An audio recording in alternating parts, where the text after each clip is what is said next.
Well, yesterday, the Virginia Department of Education released new guidelines for cell phone use in schools. This comes following Governor Glenn Youngkin's, if you remember, executive order to ban cell phone use in public schools, and we've reported extensively on that. We have the guidelines issued yesterday would essentially ban cell phones in schools from the first bell to dismissal time. But it's important to remember that these are not final yet.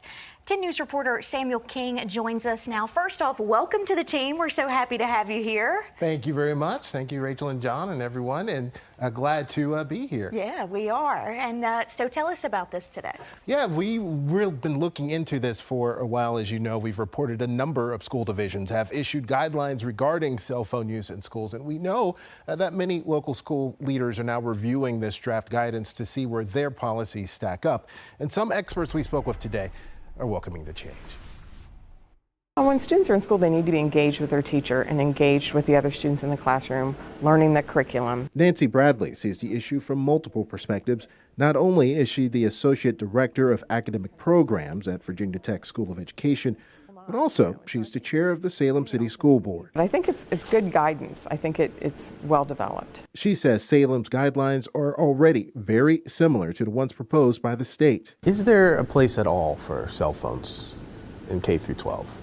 Well, and I would say previously we did use them more when students didn't have computers, right? When we didn't have one-to-one technology, because they're an amazing piece of technology in the classroom.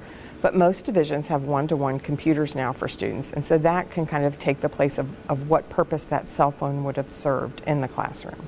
For Nancy Hands, Executive Director of the Partnership for Community Wellness, the guidance could go a long way toward addressing concerns about the impact smartphones may have on young people's ability to learn. This is about brains that are not fully developed, and we go to school to learn, and to have those distractions and the brain not being able to stop and start, that's the concern that we have. Some parents have opposed the guidelines, concerned that they won't be able to reach their children in case of an emergency.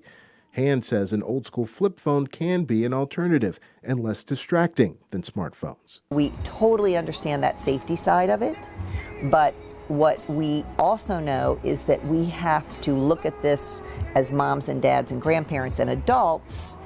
How are we going to navigate this social media highway where there are no seatbelts?